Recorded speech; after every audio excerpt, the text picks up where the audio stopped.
Panel 2 at this time. Call Panel 3 to the witness table. Panel 3 is comprised of Dr. Sachi Dasidar, Dr. Angana Chatterjee, and Dr. Najid Hussain. So if you can take your places.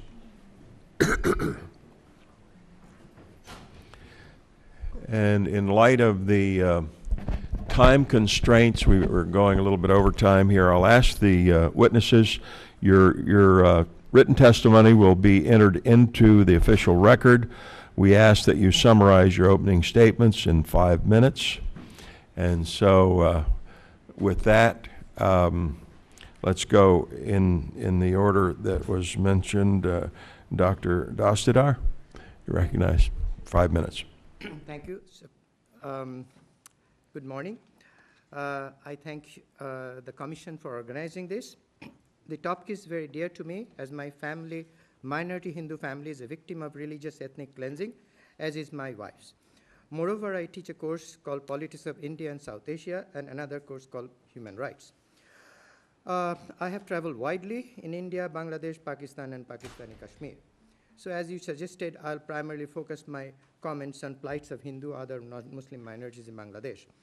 I'll also add anecdotes to communist-run West Bengal state in India, which in my mind is also a communal party, as many in Indian left tends to be.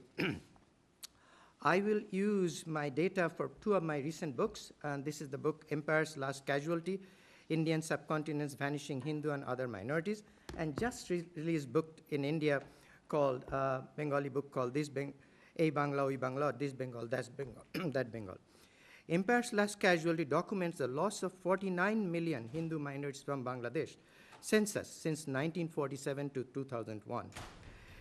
This loss is politically incorrect both in India and Bangladesh. I repeat, this loss is 49 million, which is larger than 163 of the 189 nations in the list of World Bank's list of nations, as the number of people killed, Hindus killed, a very painful topic, is between 1.4 and 3.1 million, which is larger than 75 nations in the same database. I'm moving very fast, as you can understand. Bangladesh, as you know, is a very wonderful country. Even the most Hindu, infidel, or secularist and murtad haters will welcome you as individual. Yet there has always been remorseless oppression for their pre-Islamic native culture, the heritage of all Bengali Muslims. My bias is for a secular state with the same law for all. In South Asia, the current model of only Hindu majority states, India and now Nepal, to have secular polity and every state to be discriminatory Islamic or Buddhist may not work forever. All the states in the region have deported their indigenous Hindu minority. Hindus, along with Sikhs, Jains, Brahmos, and Buddhists were cleansed from Pakistan, Pakistani Kashmir, Bangladesh, and Afghanistan. Buddhists, Sri Lanka, Burma, Bhutan have also deported Hindu minority, at times with Christians and Muslims. And then there are Buddhists from Tibet who are in India. In addition, we also have Hindus who have been cleansed from Kashmir in India, Mizoram, where Hindu Rayangs were cleansed and killed in Assam, and Hindu monks and nuns have been murdered in the heart of Calcutta and oppressed Hindu peasants in West Bengal. Bangladesh is the first Muslim majority country to revolt against Islamic constitution. Now we must support that secularism. 2008 election brought a pro-secular government, but the pro-secular government didn't follow their promise to create a secular constitution, and they just endorsed and is non-secular government. 90 to 95%, although 90 to 95% of the victims of Bangladesh independence were Hindu minority, still the Prime Minister broke her pledge and kept a non-secular constitution. Hindu minority, Bangladesh's problem of democracy is not its anti-minority root, but its shameless anti-Hindu core. Hindus complain of apartheid, meaning they are not hired in the jobs. We have, let me talk about Buddhists, Christians, and Ahmadiyyas. They were not target of cleansing in 71. Buddhists became target after Chittagong was colonized, and Christian minority came after First Gulf War, and Ahmadiyas when intolerance exported from Pakistan. Plains tribals are exactly very similar with the Hindus as a whole. So there are a number of things, and a couple of things I want to mention. Very recently, probably you know, just February 9 and 10 in Bangladesh, in an anti-Hindu violence, 9 Hindu temples were torched, desecrated or damaged, with courts of Hindu homes, markets, and businesses were damaged. And I have to mention about Enemy Property Act, which is very similar to Nazi law of confiscation of confiscation of Hindu property in Bangladesh by just declaring them enemies of state. You just walk in and declare a Hindu living for 1,000 years enemies of state, and you could be moved overnight. According to Professor Barkat, a Muslim, over 44% of confiscated Hindu properties were seized by supporters of the pro-secular party when they were in power, 74% anti-secular party when they were in power. This is 65% of Bangladesh GDP in 2009, 2007. 90% of Hindu families are affected by this. I want to also raise, we are exporting intolerance from here, so that we need to address. In summary, I have couple of recommendations. We should promote secularism, democracy, and tolerance. Democratic elections in Bangladesh be held in timely manner. Secular constitution should be brought back. We should support trial of the killers, which is taking place right now. That took place during 71 in Bangladesh International Criminal Court. It is very important. I would also urge you to urge other parts of US government and human rights group to support this. Trial of killers belonging to Pakistan military should also be started. A separate tribunal be established to look into attempts for extermination of Hindus. That word was used. All means of funds and extremities flowing from our Middle East allies be stopped. All the Hindu temples, properties destroyed should be restored. Forced conversion of girls and women be considered a special hate crime. A protocol for protecting minorities before upcoming election must be developed now. We should prevent export of intolerance and fundamentalism from our shore. It is happening. And a couple of other things. Hindu or other minorities should fully be integrated into army, diplomacy, and all that. All Hindu properties confiscated to enemy property should be returned. Autonomy of Chittagong Hill Tracts be established for the tribes.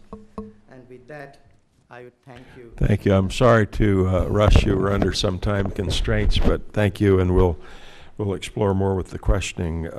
Dr. Hussain, we'll go down the line. You're recognized for 5 minutes to summarize your opening statement. Thank you, Mr. Chairman, and honorable members here. I'm not a legal expert, but I'm someone. Your mic on. Green light, yeah. There you go. Okay. Discrimination, injustice, and denial of rights, or our support to the regimes, those involved in such practices, is the leading cause of civil unrest and terrorism. India's large and religiously diverse population makes it one of the most pluralistic societies in the world. However, lately, there has been an alarming rise in discrimination and violence against religious minorities, such as Muslims and Christians, in various states across India. Leading the charge are the states of Gujarat, Orissa, and Karnataka. Such systematic violence in part is attributable to a rise in Hindu nationalism, also called Hindutva. Professor Subramaniam Swamy, who taught at Harvard University, recently wrote an article saying Muslims and other minorities of India must either accept Hinduism, that their ancestors were Hindus, or must accept to live as second-class citizens or leave India. Disturbed at communal intolerance of Swamy, Harvard terminated his fellowship. But Swamy's call resonates with the likes of Gujarat Chief Minister Narendra Modi, who is accused of masterminding and carrying out Gujarat massacre of 2002 that followed Godhra train burning incident blamed on the local Muslims, which killed 58 Hindu Kar Sevaks returning from Ayodhya. Modi government swiftly arrested several hundred Godhra Muslims under the Prevention of Terrorism Act, also called as POTA, for burning the coach, which the central government inquiry ruled as a mere accident.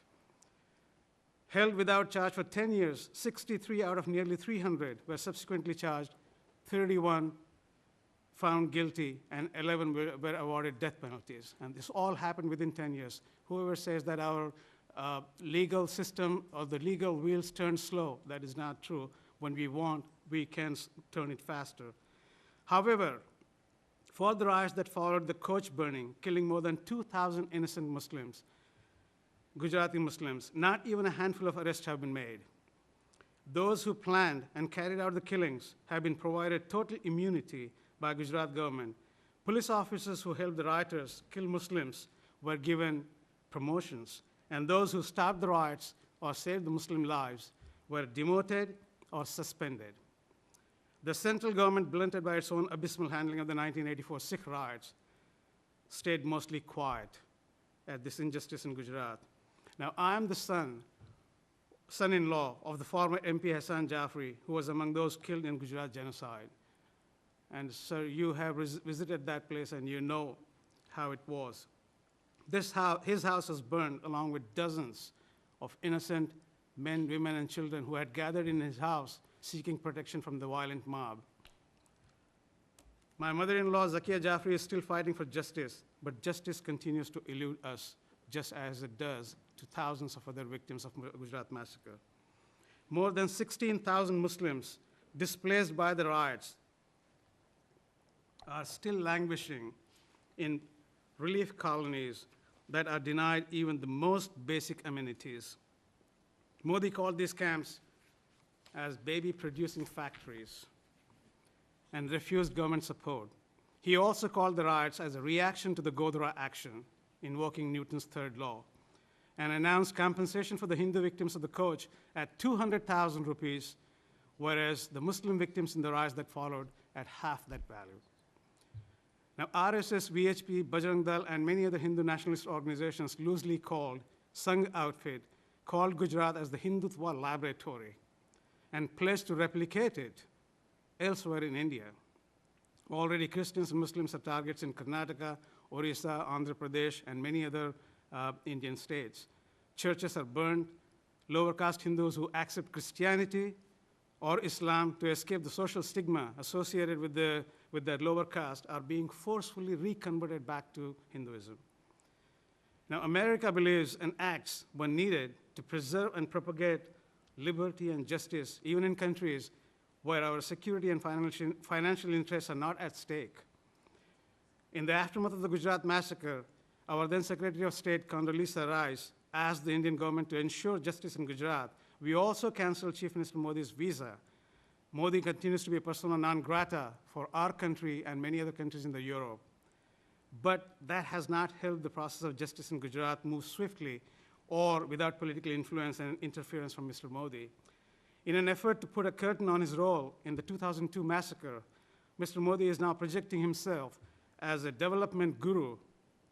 Businesses that usually disregard human rights for increased security and strong leadership from the administration are increasingly accepting Mr. Modi as the future Prime Minister of India. For those of us who have not forgotten the lessons learned from Adolf Hitler or the Nazi Germany, it's a deja vu, sir. Troubling too. Having interviewed Mr. Modi several years before he became the chief minister, eminent social scientist Professor Ashish Nandi had said, Modi is a textbook case of a fascist. Can United States do business with Hitler or Hitler likes, or let him continue in power anywhere? I hope not, sir. I urge you to ensure we do not give recognition to Mr. Modi, but rather use the United States' influence and friendship with India to ensure freedom, justice, and security for the minorities of Gujarat, as well as other Indian states. An inclusive India would also be a stronger India, sir. That would provide power for our mutual progress and economic development and growth. That goal, but cannot be realized without ensuring justice to the minorities of Gujarat. Justice must be done, and it must seem to be done. Because when justice in good faith is denied, even based on legal technicalities, which we see a lot these days, or political influences, the result is simmering frustration, that further fuels the fires of terrorism. Chair, thanks, gentlemen. And recognizes Dr. Chatterjee for 5 minutes for your opening statement.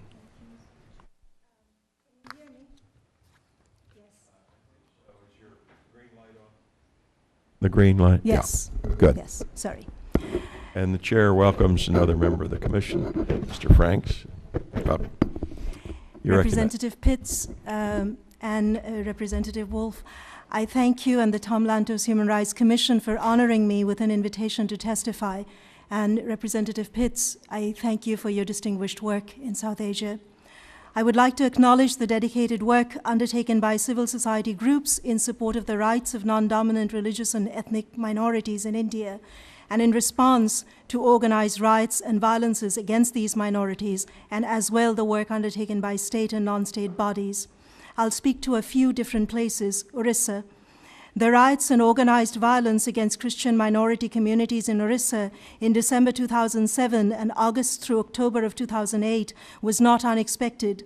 In Orissa, since the mid-1990s, a formidable mobilization has been established by Hindutva groups, including in Kandhamal district. These groups have acted with impunity with adverse impact on economy, society, religion, and security. The Sangh Parivar family of Hindutva, Hindu supremacist organizations, has a visible presence in 25 of 30 districts in Orissa and has amassed between 35 to 40 major organizations, including paramilitary camps, and a massive base of a few million operating at every level of society. December 23, 2007, Hindutva-affiliated Adivasi tribal peoples organizations organized a march rallying Stop Christianity, Kill Christians. In the violence of 2008 in Kandhamal, Christians, prevalently poor Dalits, erstwhile untouchable groups, and Adivasis were forced out of approximately 450 villages.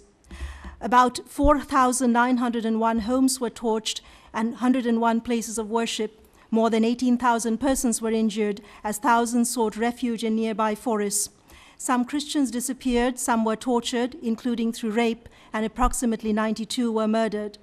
The coordination of attacks across mountainous terrain in Kandhamal corroborate that the violence was indeed planned, premeditated, and that the police had prior knowledge of them.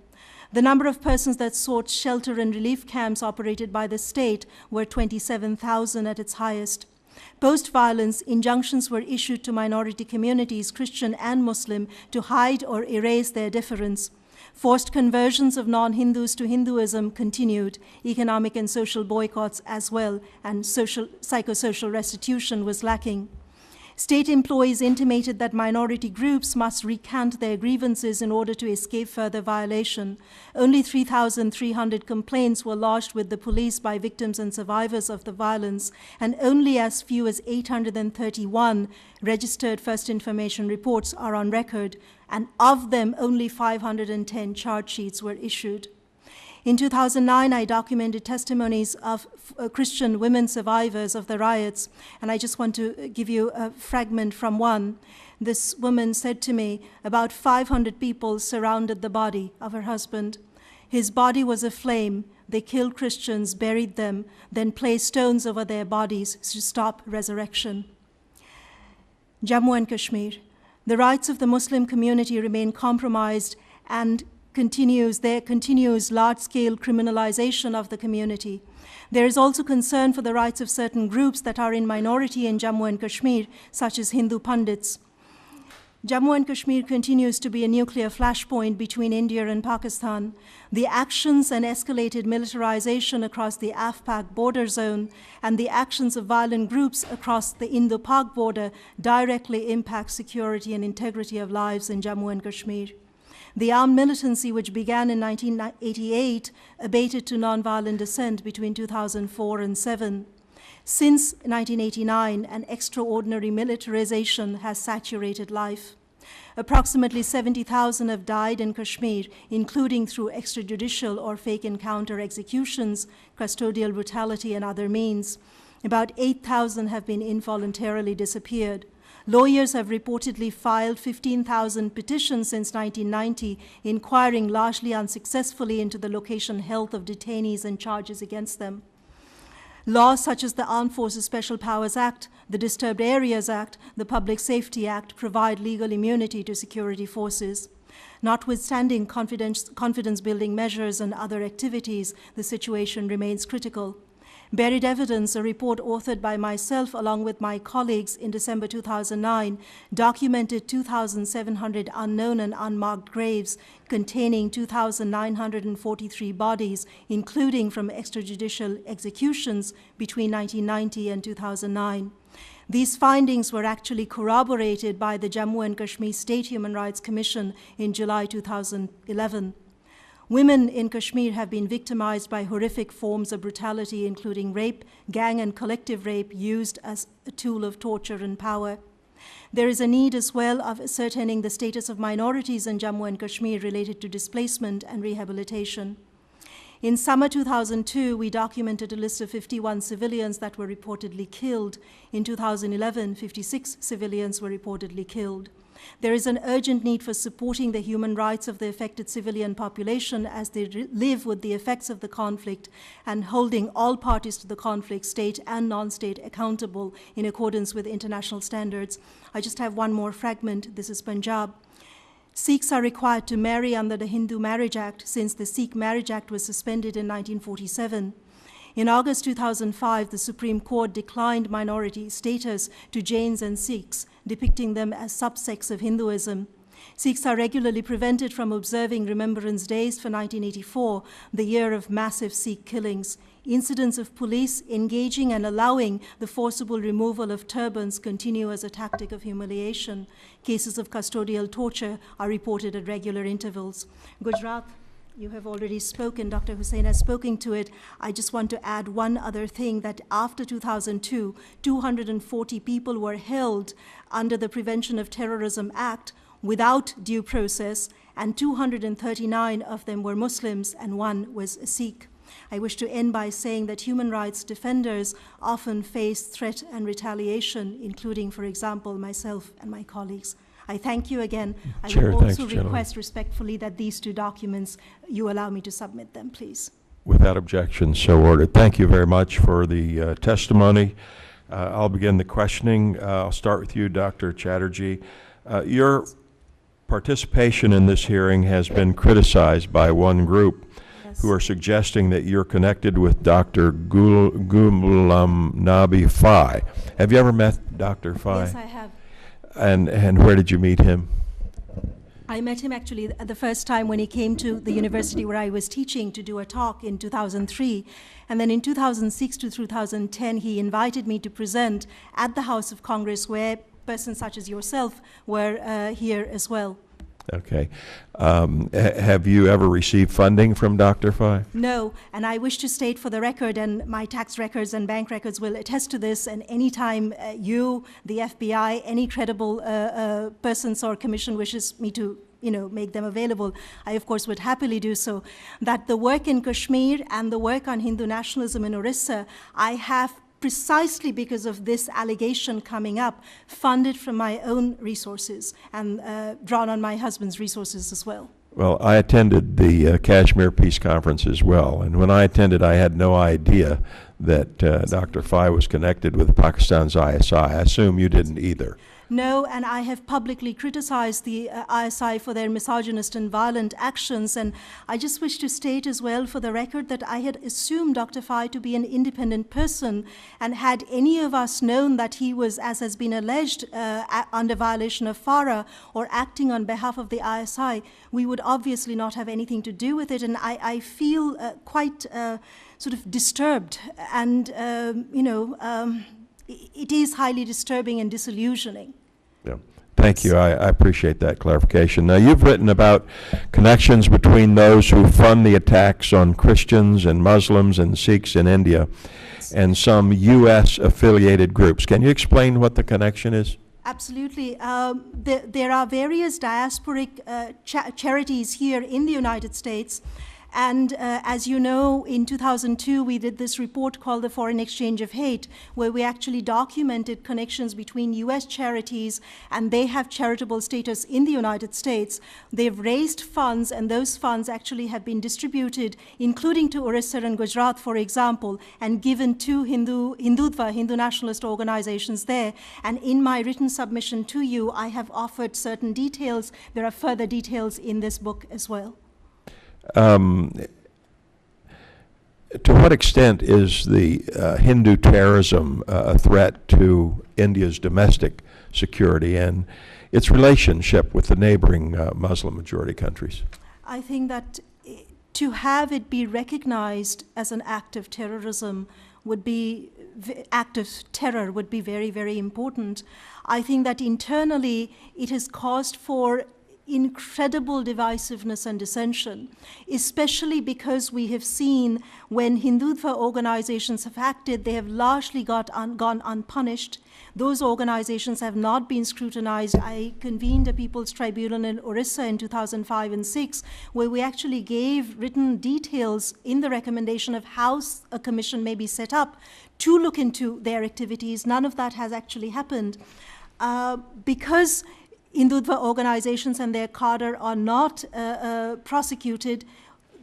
For example, in 2008, when there was events ongoing in Jammu and Kashmir, in Jammu, Muslim leaders were already picked up and placed under house arrest. However, in Kashmir, I'm sorry. However, in Jammu or in Orissa, reciprocally, leaders of Hindutva organizations, that was never done to them. I think that the divisiveness also occurs because often Hindutva organizations act or propagate the belief that they are acting on behalf of the state. And I know for a fact from state authorities in many places that it is not the case. However, I also know, for example, in the instance of the Narendra Modi government or the BJP segment of the government and the BJD government in Orissa, that sometimes they do act. They are able to act with the support and the government ignoring their actions. This has caused tremendous rift in internal security, jeopardized it, and left minorities with the feeling that there is no one to stand up for them. This obviously also has cross-border repercussions because it allows for a sense almost that because in India these people are not prosecutable, it wrongly sends a message to groups across the border that perhaps their intervention on behalf of India's minorities is necessary. Thank you. Dr. Hussain, what is your sense of the role played by the Gujarati state authorities in February of 2002? That role has been brought out by what they call liberal media, and we as a family know that we keep seeing those tormentors and those who have actually killed our people every day up there, and they mock in our face. So there is no question about this, that they have the impunity, and Tahalka magazine actually brought out the complete account of what took place there and why it took place, how they were instructed to do what they were doing, and they were held all the way from the highest office in Gujarat to do what they did actually, and they have the total impunity. So the role of the administration in protecting those who killed innocent people is very, very significant. When I was there shortly after the riots in 2002, I asked some of the local authorities, you were standing there, you saw what was happening, why didn't you help? Their response was, we had no order to assist or help. To save you. To save, actually, to not save just no orders to save you, but the orders not to save them. There was a meeting, allegedly, which Modi first denied that there ever was on 27th, of the top police officials and government administration. But then he said that there was. And in that meeting, there is one police IPS officer, Sanjeev Bhatt, who said that he was there in that meeting, and Gujarat Chief Minister Narendra Modi asked the police to let Hindus vent the anger because of the coach burning incident. So it is very clear that the orders did come to the police department, don't do anything. And actually, if you see the results, those police officers who helped the rioters kill the innocent Muslims, they have been given promotions, and those who actually saved the lives, they have been demoted, they have been suspended. Sanjeev Bhatt is one of those who is suspended, and they have dug out some past cases, fictitious in many of the times, to show that we can prosecute you, we can suspend you legally. So the whole system is working towards denying the justice to the victims of Gujarat. Now, if you would just a little bit more assess the national Indian government efforts to seek justice for the victims of the Gujarat riots, and what can the U.S. government do in encouraging the national government in India to pursue justice for the victims? We have, sir, the carrot and the stick, both. Now, we surely should not dangle the carrot to a person who is Hitler-like. Our Secretary of State had said that justice must be done in India to the victims of Gujarat. It has not been done yet. We can emphasize that justice must be done without any obstructions from the administration, which we see increasingly. We surely can do that. The second thing, we should not recognize Mr. Modi as the future Prime Minister of India.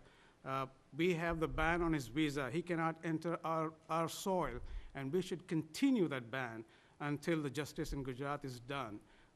That is something which I can, as a personal, I'm not a legal person, but as a victim of that massacre, I can tell you that that is the least we would expect from the U.S. government. Thank you. Dr. Dasidar, regarding Bangladesh's recently passed Vested Property Return Act, what can the U.S. do to encourage the Bangladeshi government to expand the act to include those citizens of Bangladesh who have left the country and do not currently reside in Bangladesh? Of course, we can ask them to bring back. I mean, if you drive them out, what are they supposed to do?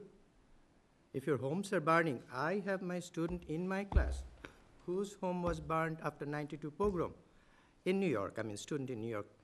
His family fled to India. And then the home property was declared enemy property. Remember, I write there, it's not there. Enemy Properties Act law is so racist that even the killers of Bangladeshi presidents couldn't be, their assets couldn't be taken because they are Muslim. But the founding father of the Bangladeshi idea, Dhirendranath Datta, who is in Pakistan parliament, said Bengali should be the national language also, and that love of the language became the nation.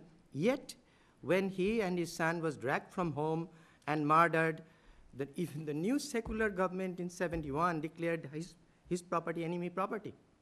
It would be like, I write, Jefferson's property declaring enemy property in America. And this is, 90% of the families are affected. The way it works, if you are a Hindu living in your property for 1,000 years, if you're a newcomer next door, just go to the police station and say, that man is enemy. And he can have your property the next day without any compensation and without any notice.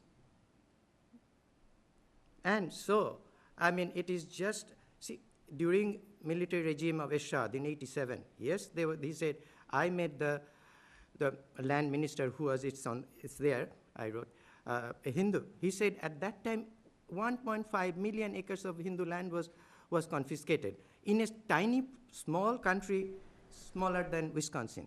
I'm sorry if you're anybody from Wisconsin.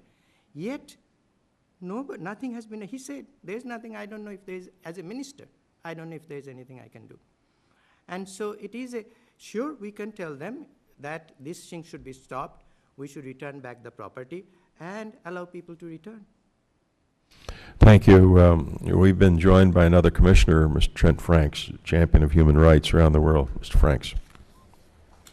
Well, thank you, Mr. Chairman. I certainly just want to start out by expressing a special gratitude to the chairman here. The first time that I had the privilege of visiting India, in fact, the Gujarat province, was with the chairman, and he has been a profound leader for human rights in the Congress and a precious friend, and I'm always grateful to him for so many things. Dr. Hussain, if it's all right, I'll start with you.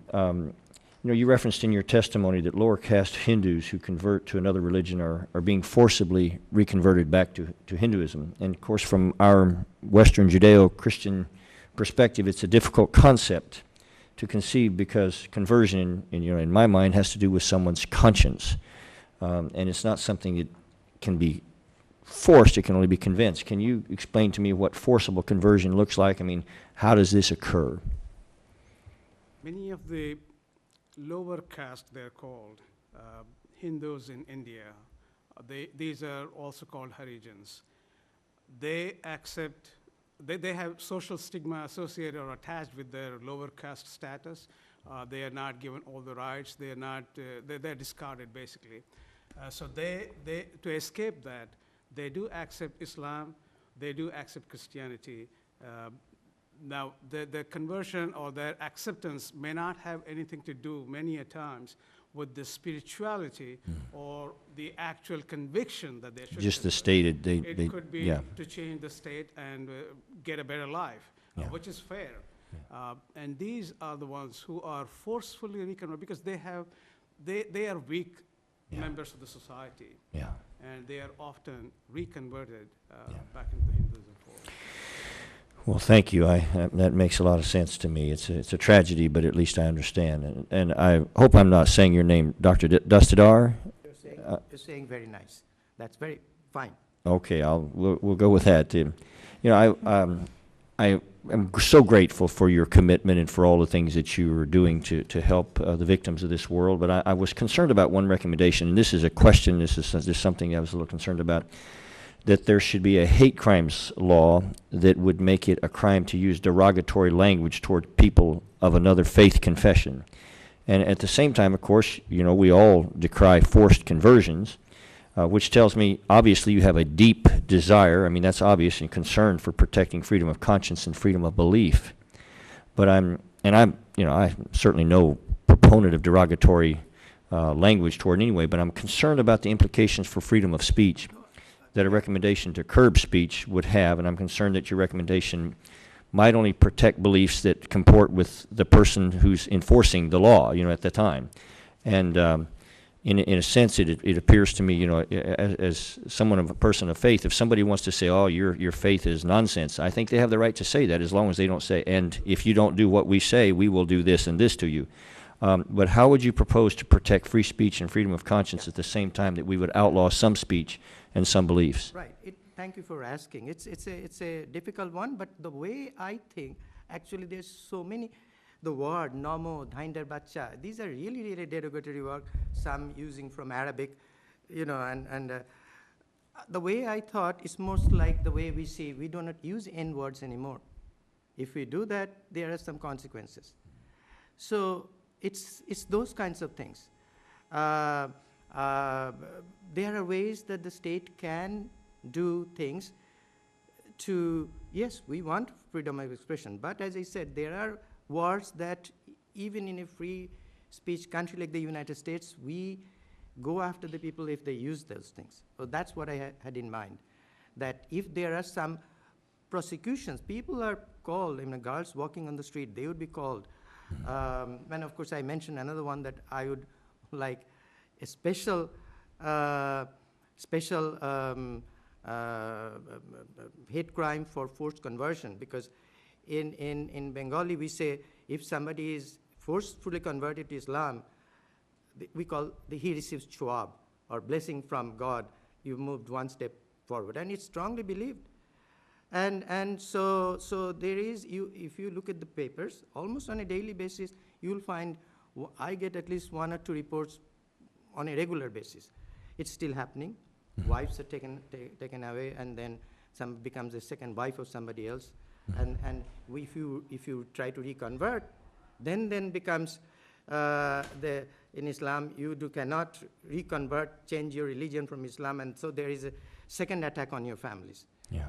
So that becomes a very delicate problem. So Well, coming it's back it's to a that. difficult situation. I guess one of the things in America, you know, and we certainly don't have it right all the time, to say the least, but people are free to say what they will, but they cannot coerce or force anybody or to repress anyone else's faith perspective. So I would just hope, and I say this with all the love in my heart I can muster, that you think through that very carefully, because if the wrong person is the arbiter of what hate speech is, then they can use that as a method of persecution as well, in my opinion. Dr. Hussain, let me, if I could, switch to you, sir.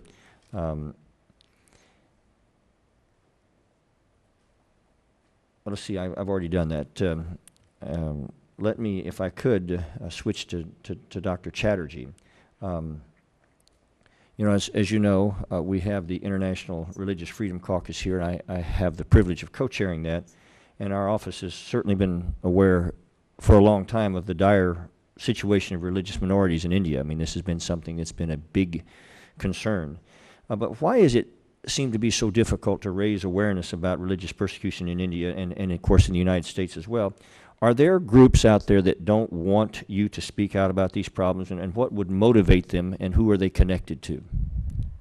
Thank you very much for that question. I think that, for example, in my work, and I've been doing this work since 1984, it's often characterized as anti-national. I understand myself to be doing the work I do out of love for the place of my birth, India. I'm a citizen of India, permanent resident of the United States. And I understand that as an academic, it is my burden to work on human rights issues and social justice to create a robust democracy. Because I don't think we can hide these issues or push them under the table and do business as usual.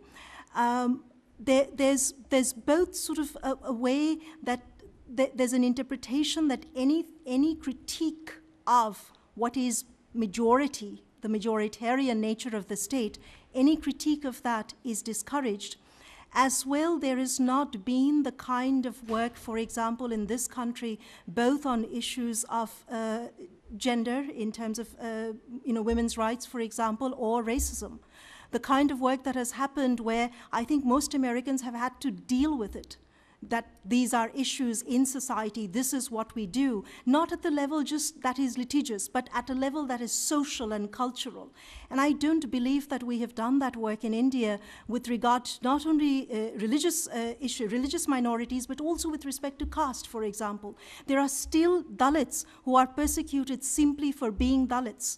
There's a woman that I know, a girl actually, she's 8 years old, and she had outgrown the school that only had up to a certain grade in her village.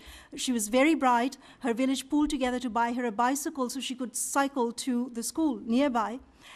Hindu nationalist groups, they took over the cycle. They beat her father, and they said, if she ever steps out of the village, you will have us to contend with, because she is, after all, untouchable, and her shadow cannot touch us. And granted that this does not happen every day, but this happens still all too frequently. Yes, ma'am. Well, as I mentioned to you, being in India at the time, the Dalit issues were forefront in our minds. And I will just say to you, I left a part of my heart that will remain always in India for these precious souls that someday in the councils of eternity will find complete equality in the eyes and land of God, you know. And so I'm thankful for that. But I know you've personally suffered as a result of your work on the persecution of religious minorities in India, both in India and in the U.S. Can you tell us how, and who do you think is behind the religious persecution issues in India primarily? Who are the prime forces behind religious persecution, and how has that affected you personally? I think that the network of Hindutva organizations, the family of organizations known as the Sangh Parivar, led by the Rashtriya Swayamsevak Sangh, the Vishwa Hindu Parishad, the Bajrang Dal, and a few others, they are at the forefront and have organized cadre at the rural and urban, but especially at the rural level, just an intense network that exists of their people. It's the largest volunteer mobilization in the country. And they also have their counterparts in parliament, and the BJP is the Hindu Nationalist Party and has enjoyed, power both at the national level, but continues to, for example, in Gujarat at the moment. They have been the ones to mobilize, and their counterparts in this country, those that enjoy charitable status but are affiliated with Hindutva groups in India, they are the ones that have largely mounted the attacks and targeting of not just myself, but various other human rights defenders. And for myself, I've been sort of cordoned by Hindu nationalists in Orissa, threatened with rape. In Kashmir, it has been agents of the state, actually, and again, when you talk to people in New Delhi, they're horrified that I have been targeted. But in Kashmir, I have been targeted.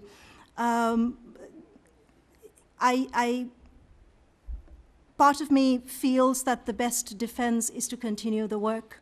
It becomes overwhelming if one begins to contemplate the next time I go, what can happen, or even here, as you know, my invitation to your commission itself was dissented by certain organizations. And organizations, this letter is public, it's on the internet, so I read it actually, their letter to you. And this organization itself has very strong linkages to Hindutva organizations in India and as well here. And I think the best defense is to continue the work and to bring to the forefront the issues that plague minority groups and others that are disenfranchised and marginalized in India. And what would you say to Mr. Pitts and myself, or the Congress in general? What is if you could have us do one thing to help address this issue, what would it be? I would have you do 1,000 things, but I think that the work that you have done is incredibly valuable and gives many others the courage and actually the bandwidth to do the work that they are able to do. But in particular, if human rights concerns can be made central, and Representative McGovern, when he was here, alluded to this as well, mentioned this, if human rights concerns can be made central to every arena of relations, negotiations between the United States and India, that would be extremely, exceedingly important. Well, I think that's very, very good advice, and I want to thank the chairman here for the indulgence, and I want to thank all of you in the room, including the panelists, for your commitment to the helpless and to those in the shadows of life. And I know someday that that only eternity may discover your impact, but someday that will happen, and there will be a lot of faces that will be grateful and remember what you did. So thank you very much, and please do not stop. God bless. Very much.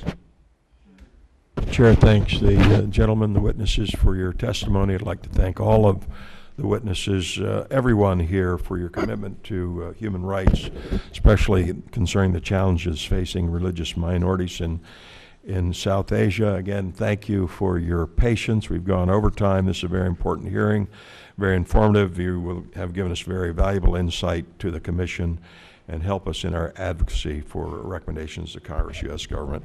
Thank you, and with that, this hearing is adjourned.